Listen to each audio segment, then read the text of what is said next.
Welcome to the American Dream Podcast. Kung bago ka pa lang sa channel natin, consider hitting the subscribe button and notification bell para naman ma-update kita at saka ma-notify kita kung meron tayong mga uploads na bago. This is only for tips and ideas sa mga Filipino professional, especially nurse professional from the Philippines or other parts of the world na plan to move here in the US. Meron po tayong mga guests na i-guest dito sa podcast natin to share their own experiences, how they process their papers and also the documents and how they find employer and also the agencies that help them to move here in US. So yun yung mga topics natin dito. Time namin ni Juan, yung wife ko, is talagang nangangapa kami talaga kasi nga nung time na nag-decide ako na pumunta na ng Manila na mag-apply para sa mga international shipping company para magtrabaho abroad. Yun nga, naisipan din niya pala na pumunta dito sa US. Kaya sabi ko, nung time na nag-process na ako sa mga papers, nag-renew na ako ng mga Siemens buko, passport, at saka yung lahat ng training na kailanganin ko para maka-apply ng international shipping. Doon naman time na nag-decide siya na pumunta dito sa US. So kailangan namin na nag-usap kami, kailangan namin na mag-decide. A big decision that we made at the time na kailangan talaga merong mag-give up ng career natin. Kasi hindi biro kasi yung ikaw lang mag-isa nandito. So dapat kasama mo yung pamilya mo dito sa Amerika kasi sobrang hirap kung ikaw lang solo kan dito. Ewan ko lang sa mga single okay. Sa mga family mahirap talaga kung ikaw lang mag-isa dito. Kaya yun nga, sabi ko, paano ba yan gagawin? Kasi wala kaming idea. Tapos siyempre pera, kailanganin ng pera yan. Malaking halaga yung kakailanganin. Sabi ko, paano yan? So, yun nga, yung ginawa niya is nag-DIY siya. Tumitingin lang siya sa mga YouTube tutorial videos. Doon siya na-inspire doon kay Gail na USRN din. Tumitingin siya doon sa mga vlogs niya, yung how they process their papers also.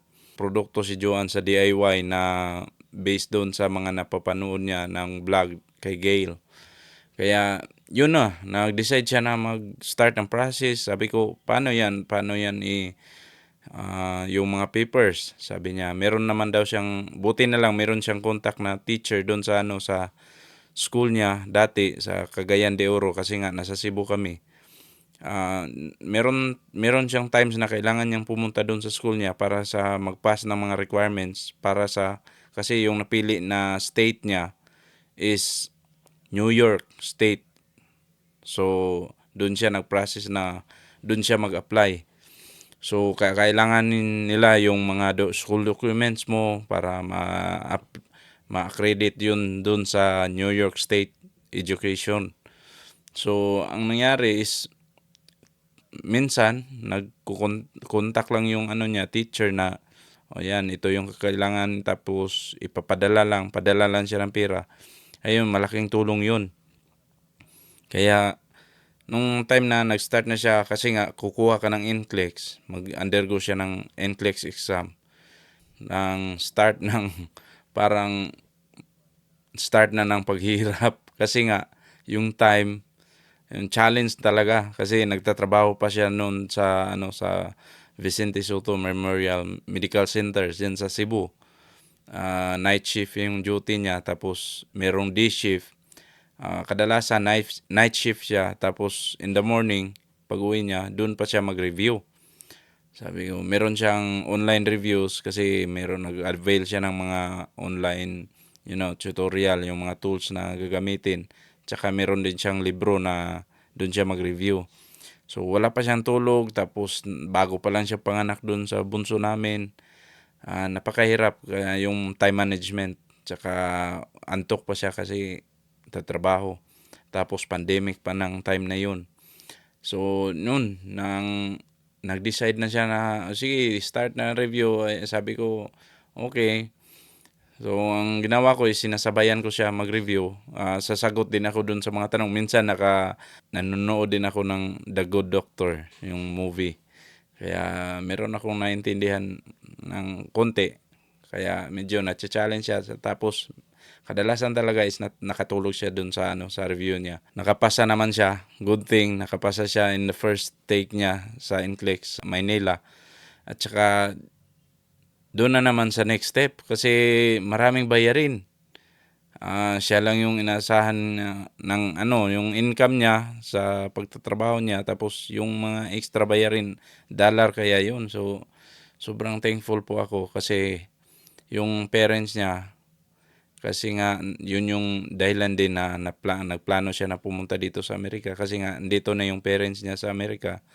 Tapos yung kapatid niya na dalawa, mga nurse din. So yun yung tumutulong talaga sa amin, kaya we are very grateful na nandiyan sila ni Mama Julie at saka sila Papa Arturo, yan, sila ni Jennifer, yung mga sister-in-law ko sa sila ni Geraldine, at saka yung sa side ko, yung family ko, ah, na nag-support din.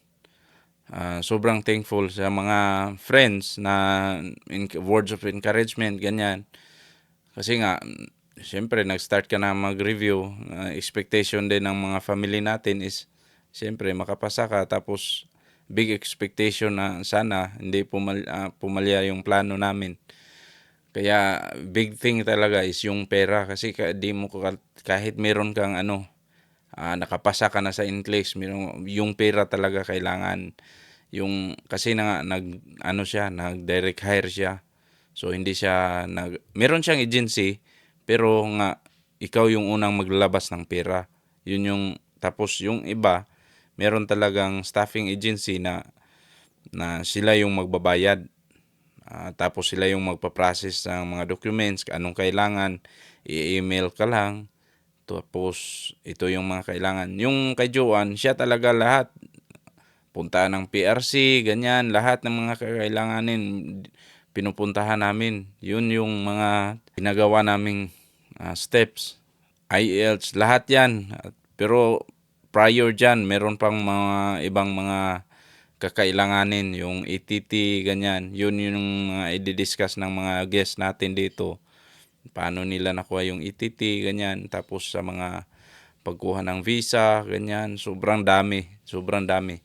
Kaya yung bagong dating lang dito is mga din sila. Yun nga, makarelate kami kasi kami mga seaman din. Tapos magkaiba-iba yung field na career nila. Yung isa is police, yung iba seaman, yun. Magkakaiba. Yung iba nurse din yung husband, ganyan. So iba talaga pag pag pamilya yung andito, kasi pag meron kang pamilya, ikaw lang mag-isa, single parent ka, talagang mahirap dito kasi nga malaki yung bayarin mo, kukuha ka pa ng babysitter sa bata. So ayun, sa next video ko, yun yung i-update ko kayo sa mga steps, mga ganyan, galing sa pagkuha ng mga ETT, ganyan, siguro yung mga agencies na pwede kayo doon, tsaka sa mag-join kayo doon sa nag-join si Mrs. doon sa sa Lefora. Daming tips na makukuha nyo doon. Tsaka nood lang ng video. Tapos ito, mga personal experiences na itatakol namin dito, yung i-share ng mga ideas and techniques, yung paano nila ginawa, yung study habits nila, yung paano sila nag-review, yung mga techniques nila, paano nila na-overcome yung, siyempre, stress din, pressure, ganyan, pressure sa pag-review. Kasi nga, siyempre, dapat isang take lang kasi sobrang, lalo na pag nasa ka, Visayas or Mindanao ka, buti kung kahit nasa Luzon ka pa, siyempre, gagastos ka pa rin. Yung pera, para hindi masayang, yun. Paano nila nagawa? So, siguro, yung iba, one take, yung iba, pangalawang take nila. nakuha bago pumasa sa NCLEX, ganyan. We never know about their experiences, kaya abangan nyo yun. Siguro marami tayong mga guests na ma-invite dito, kaya ito, welcome to the American Dream Podcast. So, ayan, abangan natin sa mga next episode na gagawin natin. So, see you.